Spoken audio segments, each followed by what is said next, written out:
Welcome everyone to the weekly Haftorah. We're beginning a new book, the book of Shemot, the book of Exodus. And here we have something for those who have been following the whole series.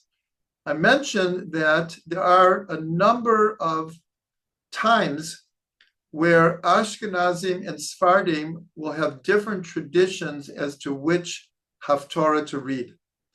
This is one of the cases. The Ashkenazim read from Isaiah, chapter 27.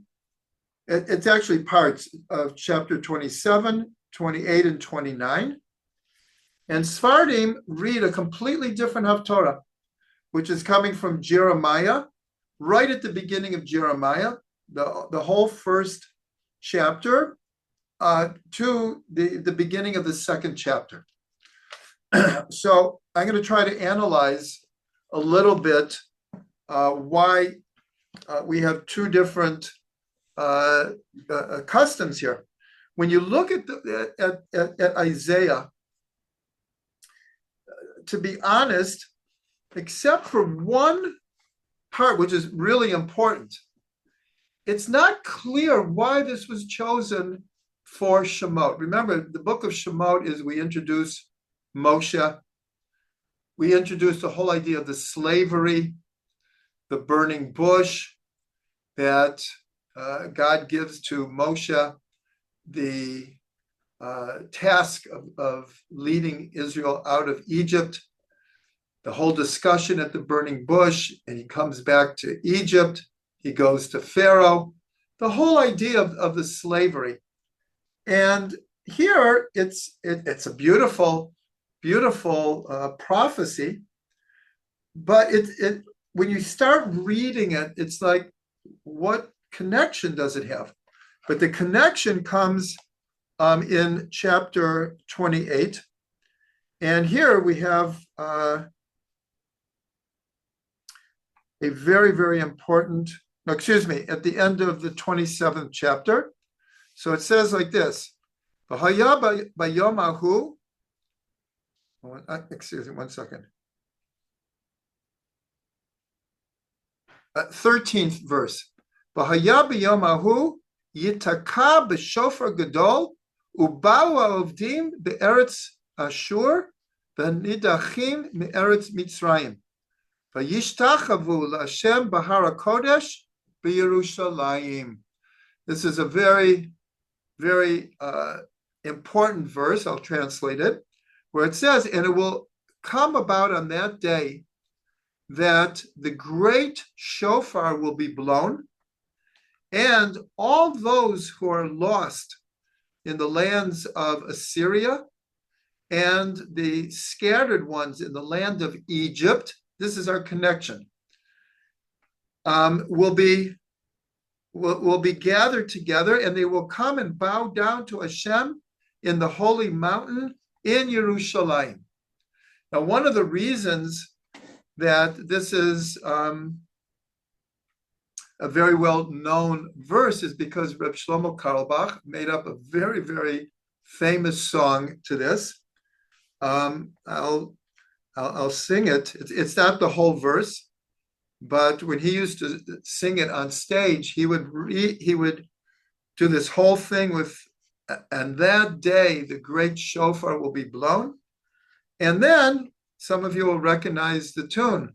Uba'u ha'ovdim be'eretz Ashur v'nadachim be'eretz Mitzrayim. Uba'u ha'ovdim be'eretz Ashur v'nidachim be'eretz Mitzrayim. V'ishtachavu l'Hashem b'har HaKodesh. Ishtachavu l'Hashem b'har HaKodesh. Ishtachavu l'Hashem b'har HaKodesh.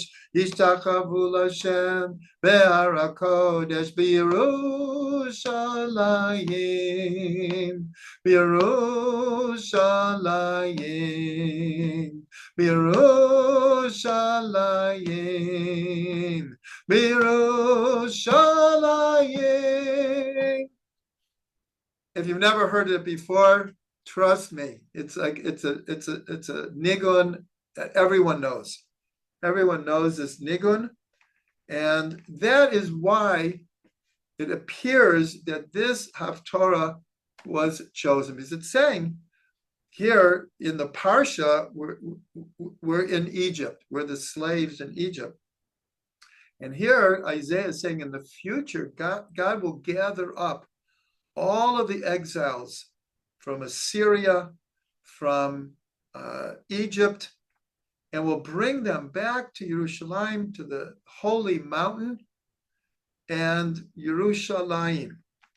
So here we can understand why this Haftorah was chosen. Here's also this idea. Every day in the Amidah, we talk about and we ask God to bring us to the time where we will hear the great shofar. This great shofar of Redemption Day, when God will gather us up from the four corners of the world and bring us back to Yerushalayim. So now we can understand why the Ashkenazim chose this. Now, the Sefardim chose Jeremiah. And here, it's more subtle, but it's very, very profound.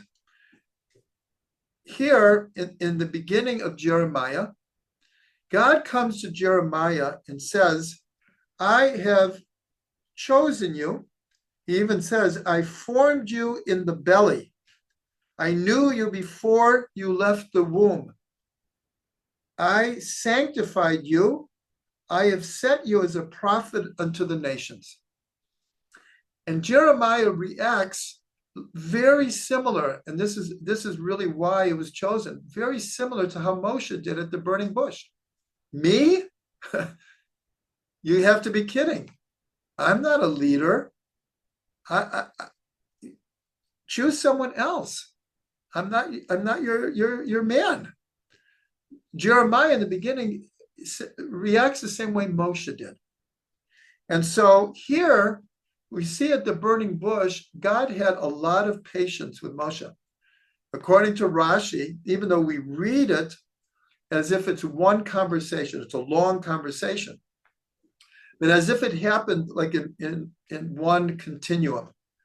Rashi says that it happened over 7 days, that this dialogue between God and Moshe, 7 days. At the end of 7 days, it says explicitly that God, as it were, lost patience with Moshe and said, okay, dialogue is over, go do what you have to do. And Moshe did.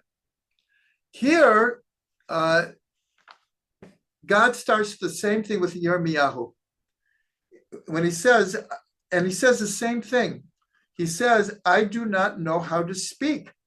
That's exactly what Moshe said at the burning bush. Lo ish davarim anochi. I can't speak. That's what Yirmiyahu says. So, and Yirmiyahu says that God extended his hand, however we understand that. Obviously, it's not a physical hand. And he touched my mouth. And Hashem said, I have placed my words in your mouth. This is exactly what God said to Moshe. When Moshe said, I can't speak. And God said, I'll put words in your mouth. Don't worry. Moshe continued to object. And then God said, okay, I'll appoint Aaron. He'll speak for you. You can't speak? Okay. Aaron will become you actually calls him your prophet. He'll become your spokesperson. And so that's exactly what happens with Yirmiyahu. God comes and says, I'll put words in your mouth. Don't worry. And then this is a very, very fascinating thing. God says to Yirmiyahu, what do you see, Yirmiyahu? What do you see? And so Yirmiyahu, we assume he just like kind of lifts up his head, and the first thing he sees, he says, I see an almond tree. And God says, very good, Yirmiyahu, you see well. The word for almond tree is shkedia. Shkedia means to quicken. Why? Because the almond tree in Israel is the first tree to blossom. Next month is Tu B'Shvat. And the first tree, way before any other tree that begins to blossom, a fruit tree, is the almond tree. That's why the almond tree is so associated with Tu B'Shvat. But it comes to the word quicken. So God says to Yirmiyahu, very good, you see the almond tree? Because the prophecy I'm about to give you, I am going to quicken that it will happen. Then he says to Yirmiyahu again, what else do you see? So Yirmiyahu looks and he sees a pot with its spout towards the north. That's what he says to God. And God says to Yirmiyahu, very good, because from the north will come evil. So here we see this beautiful thing that God is teaching Yirmiyahu how to interpret signs. In other words, he's giving him a crash course in prophecy. And so it's clear that this is why this was chosen as a Haftorah, at least for the Sefardi, is because it's very similar to what Moshe went through in the burning bush. So here we see both, whether it's Ashkenazi or Sefardi, there's a very deep and important reason that each one chose these as the Haftorah.